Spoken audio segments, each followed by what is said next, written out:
Assalamualaikum warahmatullahi wabarakatuh. Perkenalkan, saya Annisa Putri Fitriani dengan nomor NIM 2486237006. Saya dari Fakultas Tarbiyah, Prodi Manajemen Pendidikan Islam, Universitas PT Ki Jakarta. Di sini, saya akan mempresentasikan penelitian eksperimen di bidang pendidikan. Apa sih penelitian eksperimen itu?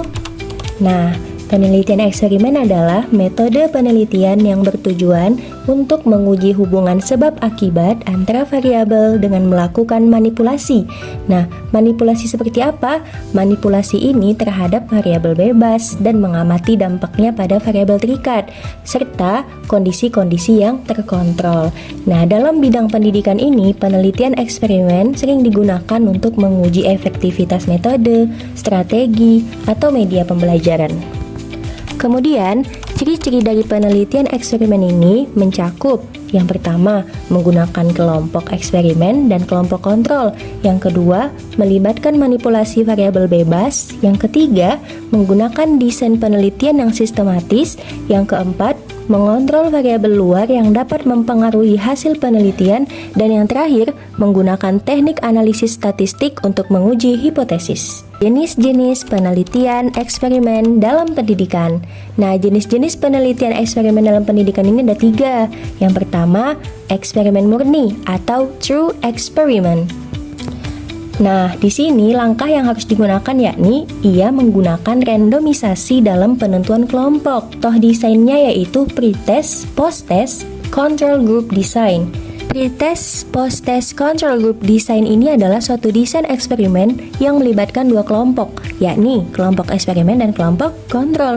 Kemudian kedua kelompok ini diberi pretest sebelum perlakuan atau treatment, kemudian diberikan kepada kelompok eksperimen.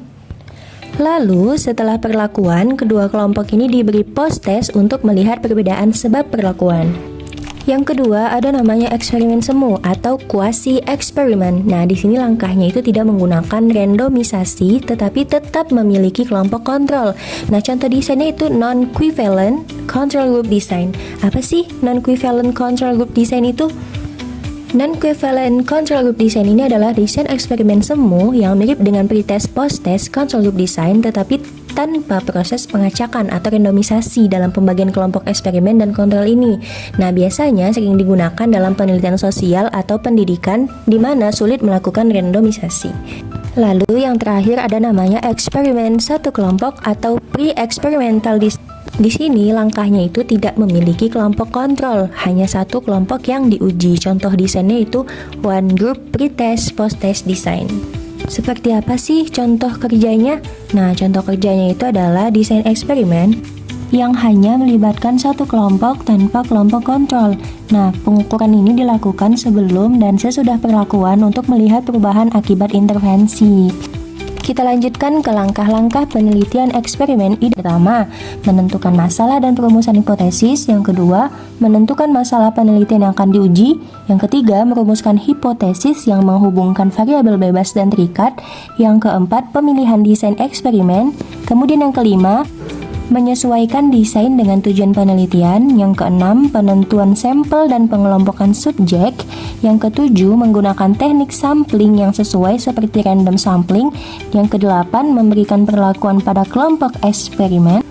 Kemudian mengontrol faktor eksternal yang mempengaruhi hasil, lalu melakukan pengumpulan data, kemudian menggunakan instrumen penelitian yang valid dan reliable, kemudian menganalisis data dan pengujian hipotesis, lalu menggunakan teknik statistik seperti uji T atau ANOVA, lalu interpretasi dan kesimpulan, dan yang terakhir, menarik kesimpulan berdasarkan analisis data.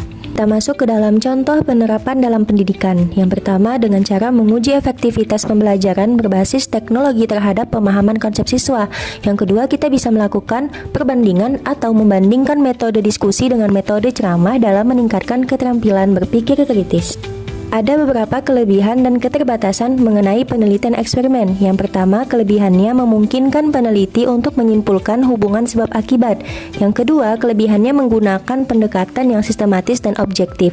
Lalu, ada juga keterbatasannya. Yang pertama, membutuhkan kontrol ketat terhadap variabel luar. Kemudian yang kedua, tidak selalu dapat diterapkan dalam kondisi pendidikan nyata. Bisa kita ambil kesimpulan bahwa penelitian eksperimen ini merupakan metode yang kuat dalam mengevaluasi efektivitas inovasi pendidikan. Dengan desain yang baik, hasilnya akan dapat memberikan kontribusi signifikan terhadap pengembangan ilmu pendidikan. Sekian presentasi yang dapat saya sampaikan. Terima kasih. Wassalamualaikum warahmatullahi wabarakatuh.